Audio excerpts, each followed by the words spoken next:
We're really heading down the home stretch now for Tour de Endurance in Season 5. And after the disaster by Team Sunrise in Event 12, the Grayscales lead by 15, but there are a few teams within a gold medal range of the Grayscales. Team Sunrise, Honeycombs, and the Marauders. If the Grayscales give them some help, they could all take the lead in this event with a gold medal. And it is, of course, a jousting event. We've seen it already in the B-League. Neptune Nomads took home the win, but historically, Grayscales have won here, Honeycombs have won here, and Blue Brigade have won here. All three of those teams are here in the A-League, and can they perhaps win it again to bump themselves up into the standings? It's all about pushing that block into your opponent's zone, and if you push it into their zone, then you'll advance. It's as simple as that. Yep, we've seen this in the B-League a few events ago, but now it's here for the main show. We'll do a pre-show here, Polar Bears and Cherry Blossoms. It's really about timing just as much as it's about strength here. And the first marbles, the opening joust, gives the edge to the Cherry Blossoms. And really, if you have that wall pressed against the block, it's very hard to make a comeback from the other team, from the deficit. 0.42, one of the bigger margins of victory I think we've seen in this event, at least this season. But it's really also about how you perform after you've fallen down the funnel than what you do before, because you want to be pressed as close to the block as possible to create a wall to prevent your opponents from capitalizing. There's the bracket. As you can see here, the Grayscales, the championship leaders, will be facing Crazy Chickens, who are all the way down in 16th place. So a big opportunity there for them to get advancement. But on we go here, Team Mayhem and Team Sunrise here, and Team Mayhem gets the better start. It's a very important opening heat. Sunrise have fought it back, and it's very close, neck and neck between the two teams, and it is a win for Team Sunrise, and a very important one of that. The first opening two jousts, there's Team Mayhem, and then there were two down for Team Sunrise. There you go, 2 and 3 to clear the wall and give them some breathing space, and then the final joust almost pushed it back in Team Mayhem's favour. It was so close, but Sunrise get that critical advancement, and they are on to the quarterfinals. And now there's their rivals, the Grayscales. Back to back are those two racing against their contenders. The Grayscales line up against the Crazy Chickens, who, as Raman mentioned, are in dead last. The Grayscales get the early lead. Chickens have fought it back. They've got that wall of 4. Can the Grayscales fight it back across the line? No! No, they cannot! The Grayscales are out in Heat 2, and now it's a big chance for those teams that are within a gold medal range to catch up, but 0.3 is incredible. Millimeters deciding both the first two heats, which have such huge championship implications. The Grayscales, if they were just a bit earlier and they could get that block pushed before the Crazy Chickens just rolled an inch to the block, they might have done it just enough. But regardless, the Grayscales are out now. Honeycombs and White Knights, yet another team high up the standings, the Honeycombs in 3rd place. They've pushed aside the White Knights, but the White Knights respond beautifully with 3 marbles getting to the block, and they have done it with their anchor, sealing it. Comfortable victory here, much more comfortable than the first two heats. And it's yet another upset here. White Knights are going to beat the 3rd place team, Honeycombs. Yes, indeed. We've had Team Sunrise, the only top half advancer so far. They are really going to track down the Grayscales here, gain some good points, especially if they can keep advancing. Citrus Sprinters and the Crystal Pistols line up next. No team lineup changes. Citrus Sprinters have 2 big jump downs early. Now it's clear they've got a good wall there, but the Pistols have 3 and 4 come down together, and they've all brought it back. And the Crystal Pistols, they have pushed it back over the line, and they will advance to the quarterfinals as well. A good comeback there by the Crystal Pistols. I thought they looked to be in a lot of trouble after the 3rd sprinter came down, but 2, 3 and 4 all came down very close to one another, and it brought it back across the line for the Crystal Pistols. They will advance and continue a rather successful season for a team that has struggled historically. They're on to another top half result as we look to Lagoon Platoon and Croissant Crew in Heat 5, both doing about equal so far in the championship.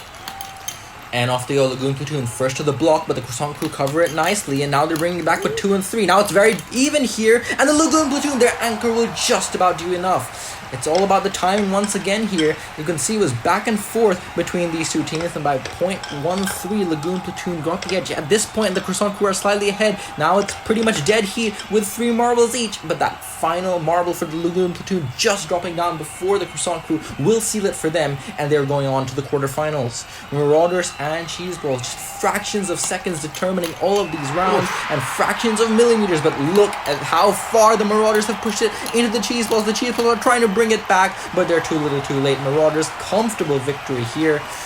They just gave the Cheese Balls no room to even get close here. The Cheese Balls, at this point, they're playing huge catch-up game. Marauders nowhere close to the block, but the Cheese Balls can't get it into the Marauders zone. So by that point, Marauders pretty much won already, and they get it over the line with their 4th marble.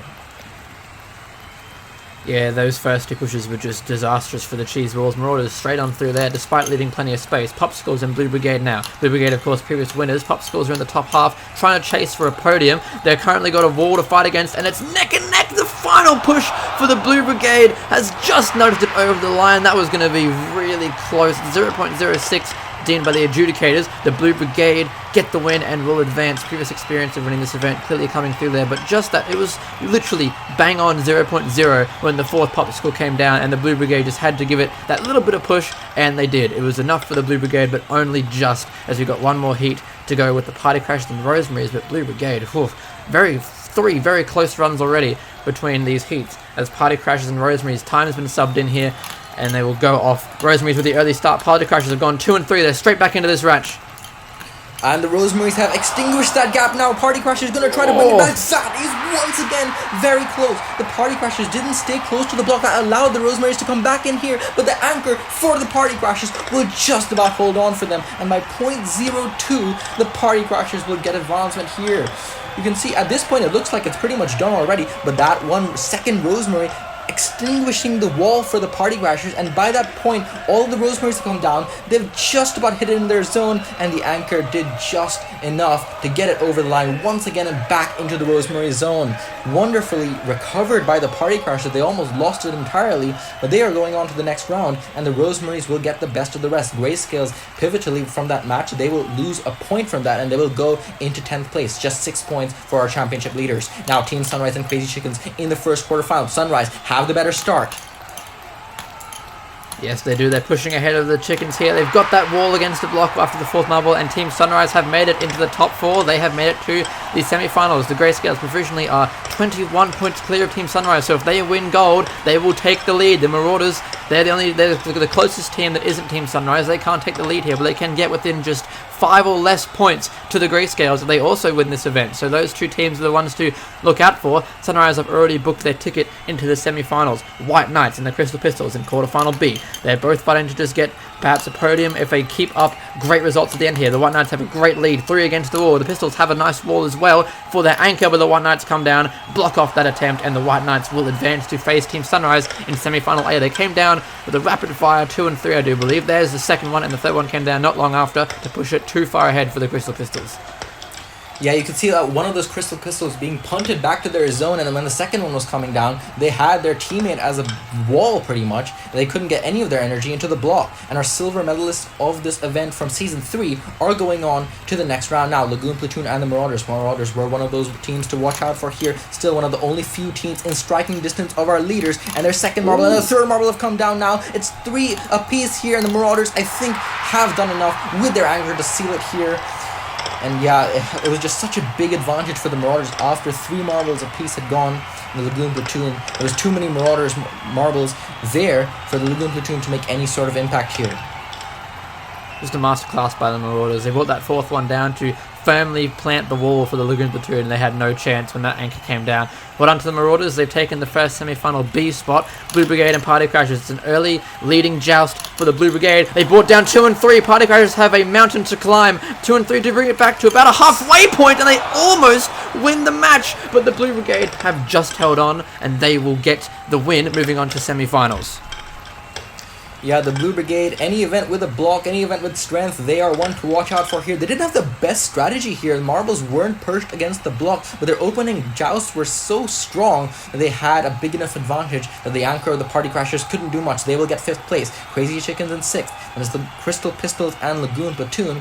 But here, a couple of teams in striking distance of our leaders, Team Sunrise and the Marauders. They'll be in separate semifinals. They could see themselves battling each other in the final. But we'll have to see if either of them can get to it. The Team Sunrise have the White Knights to face first, and they have the better opening jabs. But here come the White Knights. 3 marbles here. The Team Sunrise have brought it back, and their anchor comes down just in time to push it into the White Knight zone. And by 0.05, Team Sunrise have brought it back beautifully. Yet again, another masterclass in timing here. If that Team Sunrise anchor came just a second later, it might have gone the other way. But Team Sunrise are getting 20 points at minimum.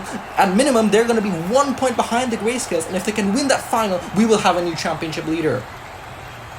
Oh yes, that is exciting. Marauders and Blue Brigade. Will the Marauders be able to stick it to Team Sunrise and try and also join that fight for what could be an actual championship battle here within single points? Blue Brigade are keeping it close. Marauders 3 and 4 come down together and create a beautiful wall, and we have a blockbuster finale between those two runners at the Grayscales. Marauders will move on to the final. Blue Brigade and White Knights will fight for the bronze, which overall will not have anywhere near the spectacle of this final. If Team Sunrise win it, they'll be 4 points clear of the Grayscales, and if they lose it, they'll be just 1 point behind. With 3 events to go, it's really shaking up for what we thought was going to be a surefire victory for the Grayscales. It's starting to unravel more and more ever since that distance drag gold, and now it could really unravel altogether. They could lose the lead here, but first we look to that third place round between two teams who have already secured medals in this tournament.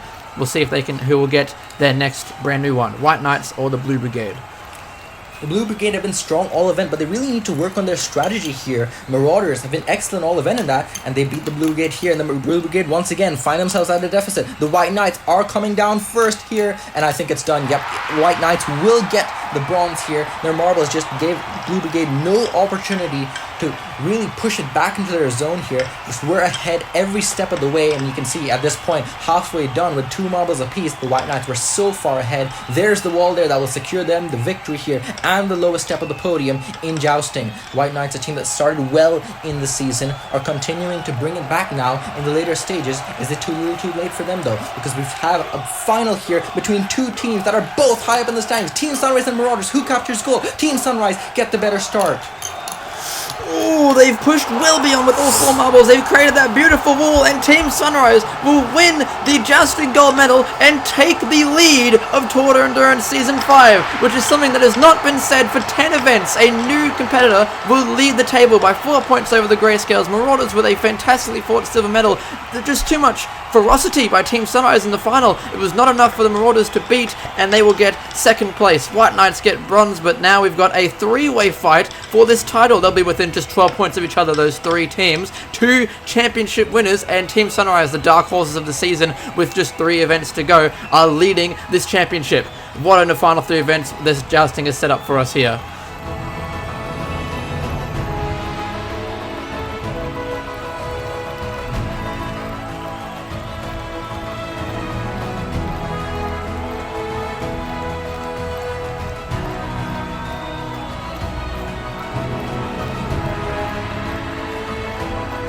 And there you see it, your eyes do not deceive you. Team Sunrise, +1 position, 4 points clear of the Grayscales. Marauders move up into 3rd place, just 12 points behind those leaders. Those 3 lead over the rest, and it is going to be a fantastic final 3 events. And of course, that event 14 is the one that many have been waiting for since its first arrival in Season 3. Event 14 of Tour de Endurance, the Big Tower, coming up next.